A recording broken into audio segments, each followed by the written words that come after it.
Hi friends, நான் உங்கள் சகி. நம்மோட நாளும் பகிர்வோம் சேனல்ல போயிட்டு இருக்க Excel for Beginners சீரீஸ்ல இன்னைக்கு நம்ம பார்க்க போறது செல் ஸ்டைல்ஸ். ஓகே, அதுக்கு நம்ம ஒரு டம்மி டேட்டா எடுத்திருக்கோம்.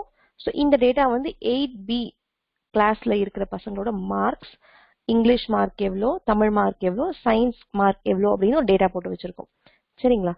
ஸோ இப்போ நம்ம எப்படி ஸ்டைல் பண்ண போறோம் ஒரு செல்லையும் அப்படின்னு நம்ம பார்த்துக்கலாம். இப்போ செல் ஸ்டைல்ஸ்ன்றது எங்க இருக்கு? நம்மளோட அடுத்த செக்ஷனான இங்க இருக்கு. ஸோ இங்க பாத்தீங்கன்னு சொன்னா இங்க ஒரு செல்ஸ் கொடுத்துருக்காங்க. இப்போ நம்ம போடணும்னு நினைக்கிறோம்னு வச்சுக்கோங்களேன். இங்க போயிட்டு நான் இதை செலக்ட் பண்ணிட்டு இங்க இருக்கிறதுக்கெல்லாம் போல்டு கலர் கொடுத்துட்டு போல்டு மாதிரி கொடுத்துட்டு இதுக்கு ஒரு கலர் கொடுக்கணும்னு நினைக்கிறேன். அப்படிலாம் கொடுக்கறத விட அவங்களே என்ன பண்ணி வச்சிருக்காங்கன்னு சொன்னா டிஃபால்ட்டா ஒரு சில ஸ்டைல்ஸ் வச்சிருக்காங்க. நமக்கு அந்த ஸ்டைல்ஸ் பிடிச்சிருந்தா நம்ம அந்த ஸ்டைல்ஸ் வச்சுக்கலாம். இல்ல நமக்கு அதை மாத்தணும்னு நினைக்கிறோம் அப்படின்னு சொன்னா கூட நம்ம அதை மாத்திக்கலாம். இன்னைக்கு நம்ம இப்ப அந்த ஸ்டைல்ஸ் எப்படி யூஸ் பண்றதுன்றத பார்க்கலாம். இந்த செல் ஸ்டைல்ஸை கிளிக் பண்ணி உங்களுக்கு இந்த இடத்துல என்னென்ன இருக்குன்னு பார்த்துக்கலாம். குட், பேட், நியூட்ரல் அப்படின்ற ஒரு கலர் கொடுத்துருக்காங்க. குட்னா கிரீன், பேட்னா உங்களுக்கு இது மாதிரி, நியூட்ரல்னா இந்த கலர் அப்படின்னு கொடுத்துருக்காங்க. கால்குலேஷன்னா இது மாதிரி ஒரு கலர், செக்ஸெல்லாம் இந்த கலர், எக்ஸ்பிளனேட்டரி அப்படின்னு சொன்னா இது மாதிரி ஒரு போட்டுக்கலாம் அப்படின்ற மாதிரிலாம் உங்களுக்கு ஒரு செக்ஷன் கொடுத்துருக்காங்க. லிங்க்டு செல்லாம் இது மாதிரி, ஸோ அது மாதிரிலாம் உங்களுக்கு இது மாதிரி கொடுத்துருக்காங்க. சரிங்களா? இதை காமனா நம்ம யூஸ் பண்ணிக்கிட்டோம் அப்படின்னு சொன்னா நமக்கு டிஃபால்ட்டா இது இருக்கும்போது ஒரு டேட்டாவை பார்த்த உடனே ஓகேப்பா இது குட் டேட்டா, இது குட் ஸ்கோர்ஸ் அப்படின்னு நம்ம தெரிஞ்சுக்கலாம். உள்ள போய் நம்பரையோ டேட்டாவையோ பார்க்கறதுக்கு முன்னாடி அந்த கலரிங் வச்சு நம்மளோட மைண்ட் சீக்கிரமா கேப்சர் பண்ணிடும் அப்படின்றதுனால நம்ம இதை காமனாவே யூஸ் பண்ணிக்கலாம் அப்படின்னு நம்ம நினைச்சிருக்கோங்க. ஓகே, இப்போ நம்ம எப்படி இதை யூஸ் பண்ணலாம்ன்றத பார்க்கலாம். நம்ம இப்போ ஸ்டைலிங் கொடுத்து பார்க்கலாம். இந்த மார்க்ஸ் 8B அப்படின்றத நம்ம டைட்டிலா வச்சுக்கலாம். சரிங்களா? இதுதான் நம்மளோட டைட்டில். ஓகே, ஸோ நம்மளோட டைட்டிலுக்கு ஓகே இது கொடுத்துக்கலாம். இல்லை நான் இதை ஹெட்டிங் 1 வச்சுக்க போறேன் அப்படின்னு நினைச்சா இது என்னோட ஹெட்டிங் 1பா அப்படின்னு கொடுத்துடுறோம். ஸோ இந்த ஹெட்டிங் 1 ஓகே. அடுத்தது இதுக்கெல்லாம் நம்ம ஒரு ஃபார்மேட் கொடுத்துக்கலாம். ஸோ செல் ஸ்டைல்ஸ்க்கு நான் இப்போ என்ன பண்ணிக்கிறேன், இது ஹெட்டிங் அப்படின்னு கொடுத்துக்கிறேன். சரிங்களா? ஸோ ஃபார்மேட் பெயிண்ட் பண்ணா என்ன பண்ணணும், டபுள் கிளிக் பண்ணிட்டு எடுத்துட்டு வந்து இந்த இடத்துலையும் இந்த இடத்துலயும் நம்ம அதே கொடுத்துரும், எஸ்கேப் கொடுத்துட்டோம்னா அந்த ஃபார்மேட்டிங் போயிடும்.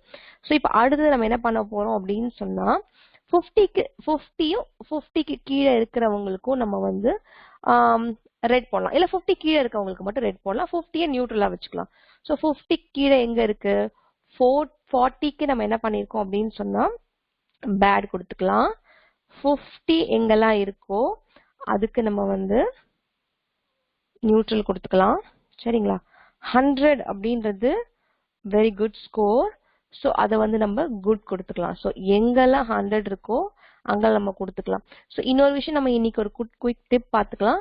இப்போ நம்ம அந்த ஃபார்மேட் பெயிண்ட் எடுத்துட்டு வந்து கொடுக்க முடியல இப்போ ஒவ்வொரு வாட்டியும் அப்படின்னு நினைச்சீங்கன்னு சொன்னா இதுக்கு முன்னாடி பண்ண ஃபார்மேட்டிங் இப்போ பண்ணோம் அப்படின்னு அந்த இடத்துல வச்சுட்டு F4 கொடுத்தோம் அப்படின்னு சொன்னா இதுக்கு முன்னாடி என்ன ஃபார்மேட் பண்ணோமோ அதை எடுத்துட்டு வந்து பேஸ்ட் பண்ணிடும். சரிங்களா? இப்போ எடுத்துட்டு போய் 75 அதை கொடுத்து F4 கொடுத்தீங்கன்னா அது மாதிரி வந்துடும். ஸோ அந்த இடத்துல ரொம்ப கேர்ஃபுல்லா இருக்கணும். சரிங்களா? ஸோ இப்போ நான் என்ன பண்ணிக்கிறேன் அப்படின்னு சொன்னா இந்த இடத்துல 90 வந்து 100 விட கொஞ்சம் கம்மி இல்லையா? ஸோ அதுக்கேத்த மாதிரி நான் கொஞ்சம் ஒரு கலர் வேரியன்ஸ் கொடுத்து ஓகே தான்ப்பா அப்படின்ற மாதிரி ஒரு கலர் கொடுத்துட்டு வரேன். ஸோ இப்போ இன்கேஸ் நான் 100 வந்து இந்த கலர் கொடுத்துக்கிறேன்னு வச்சுக்கோமே, இதையும் தெரிஞ்சுக்கலாம். தீம் ஸோ டார்க் கிரீனாவும் அதுக்கு அடுத்தபடியா இருக்க என்ன பண்ணலாம், 91ல இருந்து 100 இருக்கிறவங்களுக்கு டார்க் கிரீன் ஓகேங்களா, 81ல இருந்து 90 இருக்கிறவங்களுக்கு இது மாதிரி கிரீன் ஓகே. அப்போ 71ல இருந்து 80 வரைக்கும் இருக்கிறவங்களுக்கு இந்த கிரீன் ஓகே. அதே மாதிரி நியூட்ரல் கலர்ஸ் போடலாம். ஸோ அது மாதிரி நம்ம நினைச்சு ஒன்னொன்னா போட்டோம்னு வச்சுக்கோங்க. அப்போ என்ன பண்ணணும், இந்த 80 இருக்கிறா அப்படி அப்படின்னு சொன்னா நம்ம என்ன பண்ணணும், இந்த செக்ஷன் இருக்கிறவங்களுக்கு நம்ம என்ன பண்ணணும், 82க்கு இந்த கலர் வரணும். கரெக்டுங்களா? ஸோ அது மாதிரி நம்ம கொடுத்துட்டு வரலாம். அதே மாதிரி 71ல இருந்து இருக்கிறவங்களுக்கு நம்ம வில் கிவ் தெம் இந்த கலர் கொடுத்துக்கலாம் இப்போ. சரிங்களா? ஸோ 71னா 75 வந்துடும். ஸோ 70 இருக்கிறவங்களுக்கு நம்ம நியூட்ரல் அப்படின்னு எடுத்துப்போம். ஓகேவா? செல் ஸ்டைல் நியூட்ரல்பா. அந்த நியூட்ரல்லையும் நீ வந்து கொஞ்சம் பெட்டர் நியூட்ரல். இந்த 60 அப்படின்னு இருக்கிறது வந்து அடுத்த ரேஞ்ச் கொடுத்து முடிச்சிட்டோமா? ஸோ இப்படி தாங்க செல் ஸ்டைலிங் கொடுத்துருக்கோம். ஸோ இப்போ நம்ம பார்த்தோன்னே ஓ இருங்க இந்த 100 கலர் மாத்தல. ஸோ அதை எடுத்துட்டு வந்து நம்ம இங்க கொடுத்துக்கலாம். ஓ இது மாதிரி டார்க் கலர் இருந்தா ஓ நல்லா இருக்கு. ஓ இது மாதிரி கொஞ்சம் கம்மியா ஓகே. உள்ள போய் நீங்க நம்பரே பார்க்கணும். இதை பார்க்கும் போது நமக்கு இது மாதிரி தெரிஞ்சிடும். சரிங்களா? இதுதான் செல் ஸ்டைல்ஸ் பண்றதுக்கான ஒரு ரீசன். பெரிய டேட்டாவா இருக்கும்போது நம்ம இதை பார்க்கும்போது ஓகே எத்தனை கிரீன் இருக்கு அப்படின்னு பார்த்தோம் அப்படின்னு சொன்னா ஓரளவுக்கு மைண்ட் ஓகேவா இருக்கும். 20 பேர் இருக்காங்கப்பா, நிறைய கிரீன் இருக்கா, நிறைய ரெட் இருக்கா, நிறைய ஆரஞ்சு இருக்கா, டேட்டா உள்ள போய் பார்க்காம அப்படியே பார்க்கும்போது நமக்கு தெரிய வரும். அதுக்கு இந்த செல் ஸ்டைல்ஸ் ரொம்ப யூஸ்ஃபுல்லா இருக்கும். ஓகே இப்போ நம்ம பண்ணும்போது என்ன பண்ணீங்க அப்படின்னு சொன்னா ஒரு 100யும் போய் செலக்ட் பண்ணோம் அப்படிலாம் பண்ணோம் இல்லையா? இப்போ நம்ம என்ன பண்ணோம்? இப்போ நம்ம என்ன முடிவு பண்ணிட்டோம்? ஓகே 100 வந்து நம்ம என்ன பண்ணிக்கலாம் அப்படின்னு சொன்னா வேற மாதிரி நான் கொடுக்க போறேன்ப்பா அப்படின்னு நினைக்கிறேன். என்ன மாதிரி கொடுக்க போறேன் அப்படின்னு சொன்னா இப்போ 100க்கு நான் ஒயிட் இருக்கு இல்லைங்களா? ஸோ நான் என்ன பண்ணிக்க போறேன் அப்படின்னு சொன்னா 100 இந்த கிரீன் கொடுத்துட்டு பண்ண போறேன். எனக்கு இன்னும் டார்க் கிரீன் வேணும். இப்போ இந்த கிரீன்ல இருக்குன்னு வச்சுப்போமே. இப்போ எனக்கு இன்னும் டார்க் கிரீன் வேணும் அப்படின்னும் போது நான் ஒரு கிரீனா போய் மாத்திட்டு இருக்கணும். கரெக்டுங்களா? அதுக்கு பதிலா நம்ம என்ன பண்ணலாம் அப்படின்னு சொன்னா இந்த செல் ஸ்டைல்ல போயிட்டு நியூ செல் ஸ்டைல் அப்படின்னு நம்ம கொடுத்துக்கலாம். இந்த நியூ செல் ஸ்டைல் அப்படின்னு கொடுத்துட்டு இந்த இடத்துல உங்களுக்கு என்ன ஸ்டைல்பா அப்படின்னு சொல்லி கேட்கும். ஸோ நம்ம என்ன சொல்லிக்கலாம்? எதுனா உங்களுக்கு பிடிச்ச style for dark green style அப்படின்னு நம்ம வச்சுக்கிறோம். சும்மா பேருக்கு நம்ம தெரியணுன்றதுக்காக அதை கொடுத்துட்டு ஓகே ஃபார்மேட் போயிட்டு நம்ம என்ன பண்றோம்? எது மாதிரி இருக்கணும் அப்படின்னு சொல்லி பார்க்குறோம். எனக்கு fill colour should be dark green. சரிங்களா? ஸோ டார்க் கிரீன் வேணும்பா அப்படின்னு சொல்லிக்கிறேன். அடுத்தது பேட்டர்ன் எதுனா வேணுமா? வேண்டாமா. எனக்கு ஃபாண்ட் வந்து போல்ட் ஃபாண்டா இருக்கணும்ப்பா. எடுத்திருக்காங்கல்ல அந்த ஸ்கோர் அப்படின்னு சொல்லிட்டு. ஸோ உங்களுக்கு வந்து நான் இந்த கலர் கொடுத்துட்டு ஓகே கொடுத்துக்கிறேன். சரிங்களா? இப்போ இந்த இடத்துல டார்க் கிரீன் ஒரு ஃபார்மேட் கொடுத்துட்டோம். இப்போ என்ன பண்ணிக்கலாம் அப்படின்னு சொன்னா இந்த 100 ரெண்டுத்தையும் செலக்ட் பண்ணிட்டு இப்போ நான் செல் ஸ்டைல்ல போயிட்டு டார்க் கிரீன் கஸ்டமா ஒன்று கிரியேட் பண்ணிருக்கோம் பாருங்க. கஸ்டமைஸ்ட் அதான் கஸ்டம். அதை செலக்ட் பண்ணி டார்க் கிரீன் கொடுத்துடலாம்.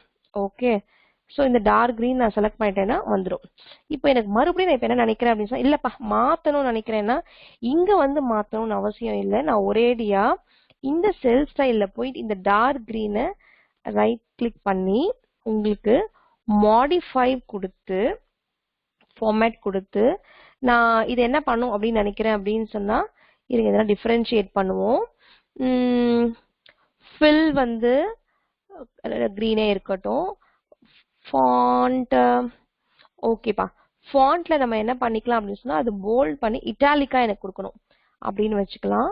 ஓகே அதே மாதிரி அண்டர்லைன் வச்சுக்கலாம்.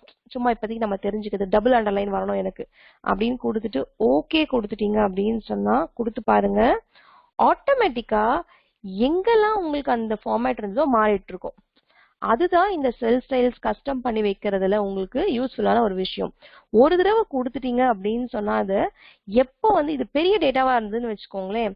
இப்போ நமக்கு இந்த 70 அப்படின்னு இருக்கிறத நம்ம மாத்தணும் அப்படின்னு நினைக்கிறோம் அப்படின்னா ஒரு தடவை மாத்திட்டோம் அப்படின்னு சொன்னா எவ்வளோ பெரிய டேட்டாவா இருந்தாலும் எவ்வளோ லேக்ஸ் நம்பர்ஸா இருந்தாலும் அதுல ஒரே கிளிக்ல நமக்கு இந்த இடம் சேஞ்ச் ஆயிடும். ஒரு தடவை தான் இந்த செல் ஸ்டைல் மாத்துவோம். அது நமக்கு இங்க மாறிடும். அது நமக்கு ரொம்ப யூஸ்ஃபுல்லான ஒரு விஷயம். ஸோ அதே மாதிரி நமக்கு இதுல மற்ற ஆப்ஷன்ஸ் என்னன்னு பார்த்துடலாம். இந்த செல் ஸ்டைல்ல பாத்தீங்கன்னு சொன்னா இப்ப நம்ம கஸ்டம் என்னன்னு பார்த்துட்டோம். Good bad neutral data model எப்படி யூஸ் ஆகும், ஹெட்டிங்ஸ் தீம்ஸ் என்னன்னு பார்த்தோம்.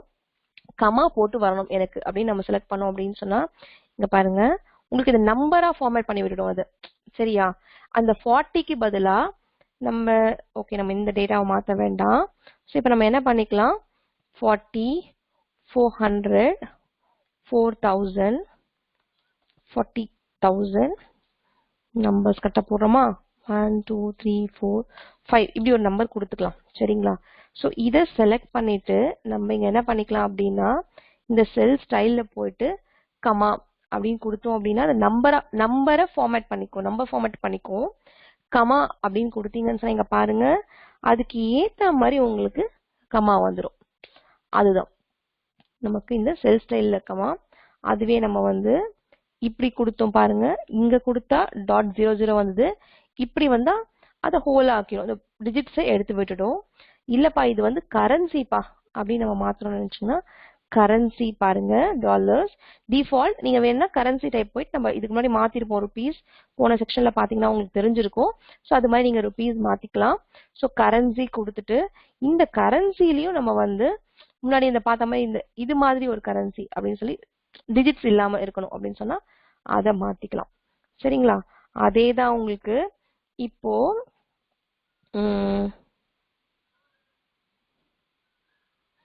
0.08 அப்படின்னு இருக்குன்னு வச்சுப்போமே. இதை பெர்சன்டேஜா நான் காமிக்கணும் அப்படின்னு நினைக்கிறேன்னா பெர்சன்ட் அப்படின்னு கிளிக் பண்ணா 8% அப்படின்னு காமிக்கும்.